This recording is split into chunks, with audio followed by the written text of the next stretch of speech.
Today we're talking about the different types of investment vehicles. Just as you would with forms of transport, a motorbike, a bus, a truck, they each serve a different purpose, as do different investment vehicles, right? Thanks, Seton. Yeah, today we'll give a high-level overview of a few different vehicles. Arrow uses a mix in portfolio construction for our clients, so it's important for investors to be aware of the pros and cons of each vehicle, but there's no preference really for one over the other.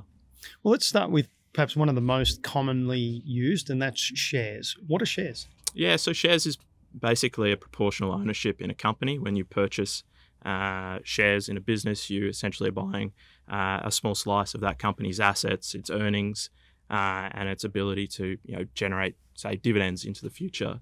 I guess some of the pros is shares have been around for a long time. A lot of people have great confidence. It's fairly easy to open a brokerage platform, purchase some shares in any given company. But on the flip side of that, it's often having an investment in one single company can present a high amount of risk. So to construct a diversified portfolio, you're probably going to need 15, 20, 30 different stocks, which by the time you deploy that, you might be looking at quite a high entry point from a dollar perspective. So not necessarily accessible for everyone to purchase that initial diversified portfolio. So you use the word stocks there interchangeably with shares, and something you also hear a lot is stocks and bonds. Stocks and bonds. What are bonds? Yeah, so there's a lot of jargon in the industry. Everything sort of has multiple different names, but a bond is essentially a debt instrument. When you purchase a bond, effectively you loan company, you loan money either to, say, a government or a company.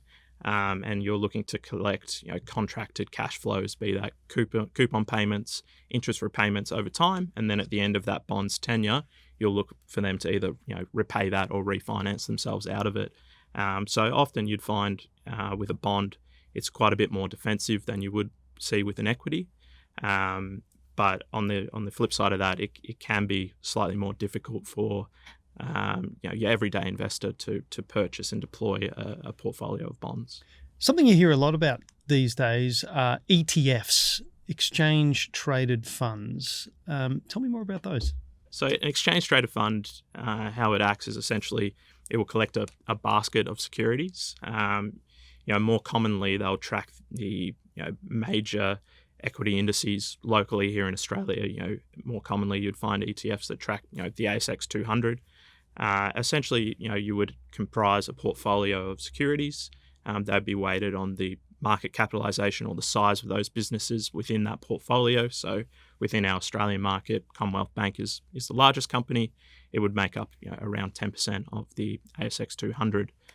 But what essentially an ETF allows you to do is purchase a single unit via a stock exchange, and then have automatic exposure to the top 200 Australian businesses without having to buy each of those individually yourself. So it's a really effective tool for investors to access quality diversification really quickly. They're also liquid instruments that are easily accessible on an exchange. So if we're using my metaphor of transport types, the ETF is the bus. Correct. What about managed funds? Yeah, so a managed fund is very similar to an exchange traded fund.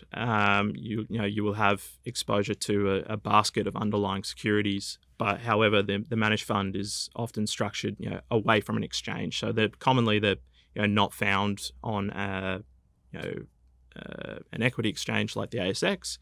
You would often purchase units of a managed fund directly with the issuer.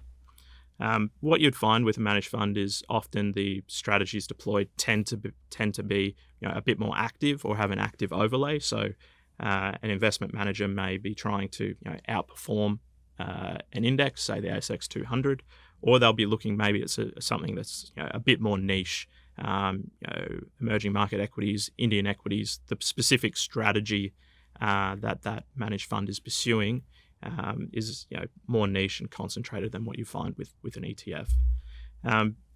The advantages for Arrow and our business with using managed funds is we look to leverage investment platforms that have access to a wide number of managed funds, but given the scalability of our business, we're able to sort of negotiate fee rebates with managed fund providers, which allows our clients to benefit in reduced fees.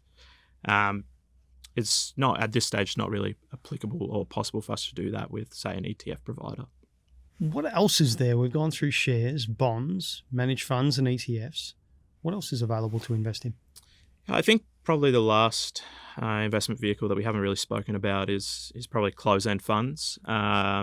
This is where a manager is looking to put forward quite a detailed investment strategy, or it might be ultra specific to a particular asset. Maybe it's a commercial property that they're looking to redevelop and release, and then sell that down the line. But essentially, the investment manager would like access to a pool of capital and not have to worry about redemptions coming in and out of that vehicle. So where you're making a commitment to a closed-end fund, that capital will be tied up for a number of years, and that really allows the manager to have access to that capital and pursue that investment strategy. So most commonly you'll find closed-end funds across real estate, infrastructure, private equity, and venture capital. Generally, they tend to be sort of longer-term investment horizons, and often can be sort of if the manager executes well, higher returning as well. All right, I've got some money to invest. I'm ready to go. What's the best investment vehicle? Yeah, I think the perfect place to start is an ETF. Is sort of the most vanilla strategy, or most accessible for everyday investors, and you can access quality equity indices and benchmarks through a very simple entry point. Thanks, Ryan. Very informative, and we look forward to seeing you in the next one.